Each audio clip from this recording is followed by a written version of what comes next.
તો પરીક્ષિત મહારાજનો પ્રશ્ન સુંદર છે. મૃત્યુથી જે નિકટ છે એને શું કરવું જોઈએ, કિમ કર્તવ્ય? વિચારો, મૃત્યુથી નિકટ કોણ છે? આવો પ્રશ્ન યદિ ક્યાંય પૂછવામાં આવે કે મૃત્યુથી નિકટ કોણ,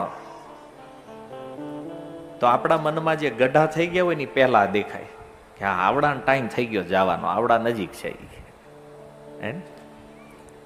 પણ જો આપણે મૃત્યુ લોકમાં છીએ અને અહીંયા પિતા પહેલા પુત્ર પણ મરે, હજારો ઘટનાઓ સમાજમાં આપણે જોઈ છે. અહીંયા કોઈનું નક્કી નથી કોણ ક્યારે નીકળવાનું છે. 100 વર્ષના વૃદ્ધ ઘરમાં બેઠા રહી જાય અને 20 વર્ષનો જુવાન નીકળી જાય. આ એવું સ્થાન છે જ્યાં આપણે રહીએ, એટલે આને મૃત્યુ લોક કહેવામાં આવે છે. અહીંયા ક્યારે મૃત્યુ આવે આનો કોઈ ભરોસો નથી. એટલા માટે એ સુખદેવજી બતાવો શું કરવું જોઈએ. કારણ કે આ જગતમાં જે કોઈ વ્યક્તિ છે, જે કોઈ જીવ છે, આ બધા મૃત્યુથી નિકટ છે. આ પ્રશ્ન જ્યારે પૂછાયો, સુખદેવ ગોસ્વામી કહે છે, શ્રી શુક ઉવાચ વર્યાનેશતે પ્રશ્ન કૃતો લોકહિતં નૃપ આત્મવિદ સંમતઃ પુંસામ શ્રોતવ્યાદિષુ યઃ પરઃ. જય પરીક્ષિત, તમારો જે પ્રશ્ન છે લોકહિતમ નૃપ, એ રાજા આ લોક કલ્યાણ કરવા વાળો છે. અચ્છા, આવો પ્રશ્ન લોક કલ્યાણ કેવી રીતે કરીએ? કે આપણે તો બધા વિચારીએ છીએ કોઈને કંઈક ખવડાવવું, કોઈકને વસ્ત્ર દેવા, દાન દેવું, આ બધું લોક કલ્યાણ છે. પણ જો આ જગતમાં અસલી કલ્યાણ જે છે, કોઈને તમે કંઈક દેવા માંગો છો તો એ છે હરિનામ અને હરિકથા. આનાથી શ્રેષ્ઠ દેવા જેવું આ જગતમાં બીજું કાંઈ નથી. અને એ પરીક્ષિત મહારાજ, તમારો જે પ્રશ્ન છે ને, આનાથી લોકોને ભાગવત રૂપી અમૃત પ્રાપ્ત થવાનું છે. અને એટલા માટે તમે જે પ્રશ્ન કર્યો છે, આત્મવિદ સંમત પુંસામ, જે આત્મજ્ઞાની લોકો છે, જે જાણકાર લોકો છે, એ આવા પ્રશ્નોનો આદર કરે છે. અને એટલે આ બધા ઋષિઓ આવીને ત્યાં બેઠા છે. જુઓ, પ્રશ્ન કોને કહેવાય એ પણ આપણને ભાગવત સમજાવે છે. આપણે ઘણીવાર પૂછતા હોય, કોઈક મહાન સાધુઓ મળે, કોઈ મોટા લોકો મળે, અને આપણે એને પ્રશ્ન પૂછીએ, ગુરુજી બતાવો ને, ધંધો નથી હાલતો. હવે એને પૂછાઈ જાય, એને કોઈ દી કર્યો નથી બિચારા, એને કેમ ખબર પડે ધંધો કેમ આ કોઈ? એ જેને કર્યો હોય એને ખબર પડે. ઈ તો તમને ભગવાન આપી શકે એમ છે, મુક્તિ આપી શકે એમ છે, એની પાસે ઈ માગવાનું છે. તો જે ભગવાન કૃષ્ણને આપી શકે એની પાસે જઈને આપણે શું માગીએ? ધંધો કેમ હાલે? એટલે ગુરુજી સમજી જાય કે આમાં કઈ લેવાનું નથી, એટલે કહી દે કલ્યાણ મસ્તું નીકળાય છે, હાલતું ટાઈમ પાસ કરતો ખોટો. સાધુઓને ખબર, જો જે સાધુ ભગવાન આપી શકે એની પાસે આપણે આવી સાંસારિક વસ્તુઓ માગી અને આપણું આત્મકલ્યાણ વિનષ્ટ કરીએ છીએ. અને પરીક્ષિત મહારાજનું જીવન જોવો. પરીક્ષિત મહારાજ, એને 7 દિવસમાં મરવાનું છે, સામે સુખદેવજી બેઠા છે. પરીક્ષિત મહારાજે એ ન કીધું કે મહારાજ આ મૃત્યુ ટળી જાય એવું કંઈક કરો. માની લો આ સ્થિતિ આપણી હારે બની હોય તો આપણે શું કરીએ? સાધુઓના પગમાં કાંઈક કરો, મને બચાવી લે. પરીક્ષિત મહારાજ એ નથી કહેતા કે મારે મરવું નથી, કે છે મૃત્યુથી નિકટે શું કરવું, મારું કર્તવ્ય શું છે એ મને સંભળાવો. અને ત્યારે સુખદેવ ગોસ્વામી કહે છે કે હે પરીક્ષિત, આ સંસારમાં જેને મનુષ્ય જીવન પ્રાપ્ત થયું છે, આ લોકો પોતાના સૌભાગ્યને સમજતા નથી અને શું કરે છે? તો કહે છે, નિદ્રયા હિયતે નક્તમ વ્યવાયે ન ચવાવયઃ દિવાચર્થે હયા રાજન કુટુંબ ભરણે નવા. આની રાત્રિ સુવામાં વીતે છે અને દિવસ ધનની હાય હાય કરવામાં વ્યતીત થાય છે. અને આ રીતે કુટુંબનું ભરણ પોષણ કરતા કરતા આનું જીવન સમાપ્ત થઈ જાય છે. જો ખાલી ખાવું પીવું ઊંઘવું અથવા તો કુટુંબનું પાલન કરવા માટે જીવવું, આ વિચારધારાને ભાગવત સ્વીકાર કરતું નથી. તો તમારા મનમાં એક પ્રશ્ન થાય, તો શું કરવું? ધંધા બંધ કરી દેવા, તાળું મારી દેવું? એ નહીં. જો શાસ્ત્રની વાતો જે છે ને, એ ડાયરેક્ટ ક્યારેય સમજમાં નથી આવતી. કોઈ જાણકાર ગુરુજનોના આશ્રયમાં જ્યારે પ્રાપ્ત કરીએ ને, તો એનો સાચો અર્થ મર્મ સમજાય.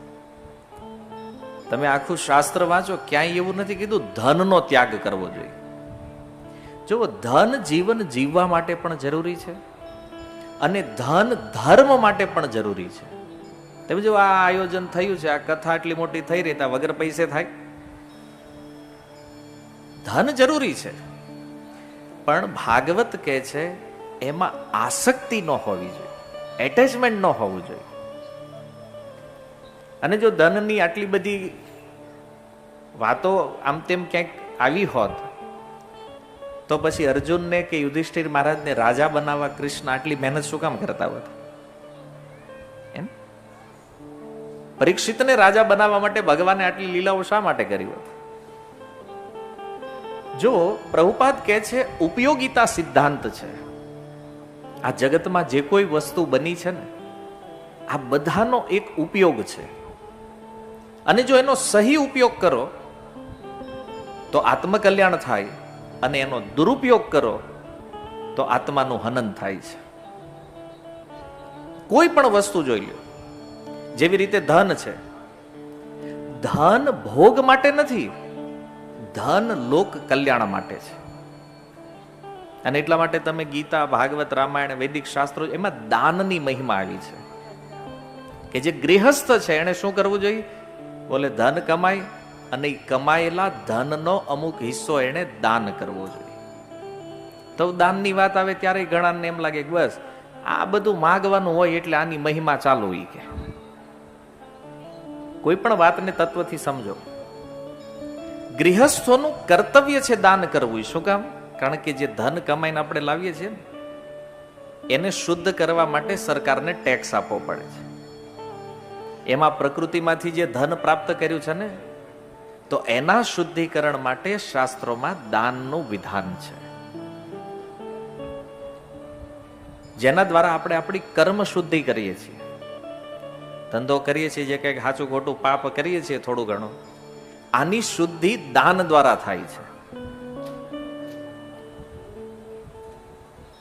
માની લ્યો આ જગતમાં ઝેર બન્યું છે, એનો પણ એક ઉપયોગ છે. વિષ જે છે તો એમાંથી ઔષધિઓ બને છે.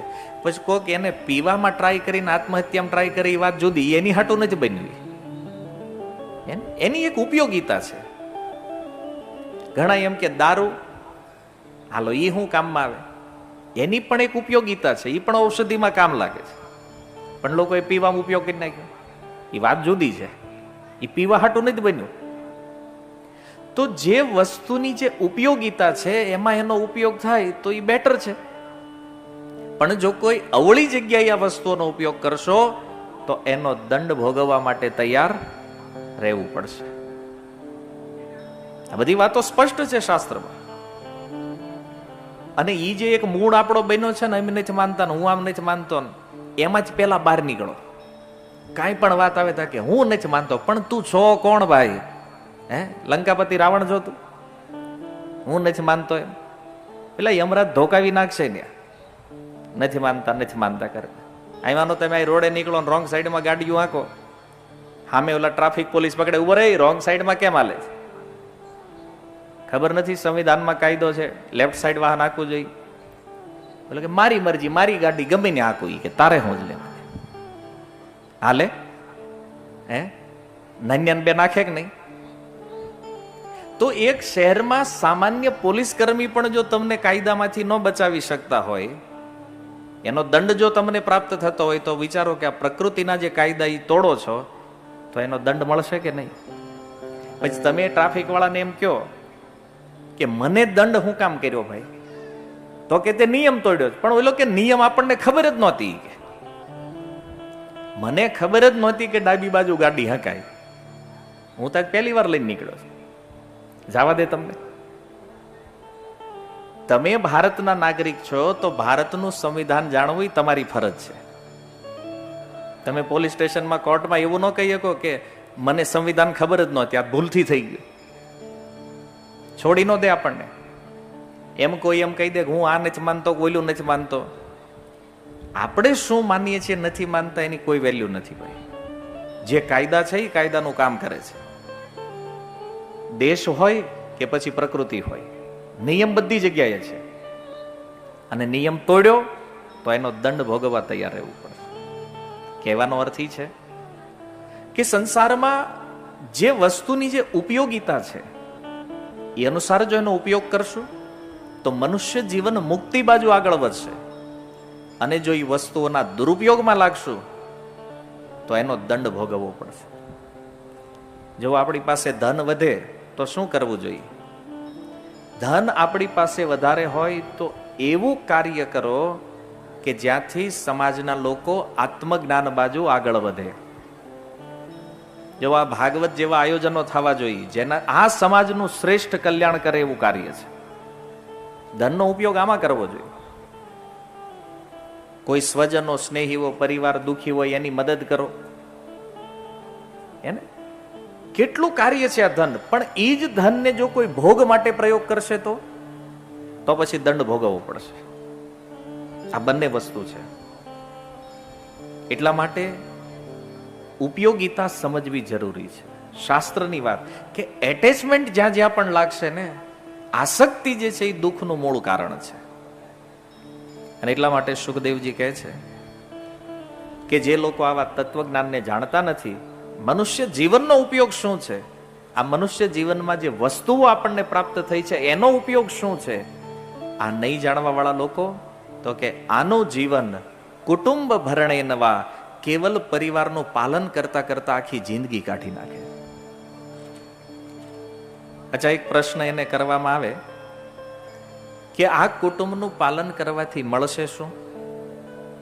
તો કે એને નથી ખબર શું કામ કરે છે. બસ આ હું છું શરીર અને આ શરીરના સંબંધીઓ મારા છે, આ વેમમાં આ દુર્લભ મનુષ્ય જીવનનું જે વરદાન છે આને નષ્ટ કરી નાખે છે. ખાલી આ ત્રણ જ કાર્યમાં, ખાવું, પીવું ને હુઈ જવું, આમાં જિંદગી નીકળી જાય. પણ જો આવો જે આસક્ત વ્યક્તિ છે હંમેશા પોતાના શરીર, બાળક, પત્નીમાં એટલો આસક્ત રહે છે કે રાત દિવસ આ બધા કાળનો કોળિયો બની રહ્યા છે. પશ્યનપી ન પશ્યતી, એ જોવે છે આ બધા કાળમાં જઈ રહ્યા છે, કાળના મુખમાં જઈ રહ્યા છે, તો પણ એ પોતાની આવવા વાળી મૃત્યુને જોતો નથી. અને એમ વિચારીને જીવે છે કે આપણે જ વાર છે. મહાભારતમાં એક પ્રશ્ન છે, યક્ષ યુધિષ્ઠિર મહારાજને પ્રશ્ન કરતા કહે છે કિમ આશ્ચર્યમ. એનો ઉત્તર આપતા યુધિષ્ઠિર મહારાજ કહે છે અહની અહની ભૂતાની ગચ્છન્તિ યમાલયમ. આ સંસારમાં એક પછી એક જીવ યમરાજના દ્વારે જઈ રહ્યા છે, અને જેણે પોતાના સ્વજનને પોતાની હાથે અગ્નિ આપી છે એ પાછળ બચેલા જે સ્વજનો છે ને એમ વિચારે છે કે હું મરવાનો નથી. ઇતિ આશ્ચર્યમ. આ સૌથી મોટું આશ્ચર્ય છે આ જગતમાં. જો મૃત્યુ આવવાનું છે, આપણે વિચાર પણ નથી કરતા આના વિષયમાં. સુખદેવજી કહે છે તેષામ પ્રમત્તો નિધનમ પશ્યનપી ન પશ્યતિ. આ ભોગોમાં એટલા આસક્ત છીએ કે આવવા વાળી મૃત્યુનો વિચાર નથી. અને સંઘર્ષ કેવો કરે છે? એવો ખતરનાક સંઘર્ષ કરી રહ્યા છે જાણે અહીંયા કરોડો વર્ષ રહેવાના હોય. અને કાંઈક માંડ માંડ સત્સંગ કે સાધુનો સંગ મળ્યો હોય ને, ત્યાં બીજા કોઈક આવીને કાનમાં નાખે હાર્ડ વર્કિંગ, સખત મહેનત કરો. કેમ? બીજો વિકલ્પ જ નથી કે. અને જુઓ, આ સંસારમાં ક્યારેક ક્યારેક આપણને વિચાર થાય કે હારું બસ આની હાટું જ આપણે માણા બન્યા.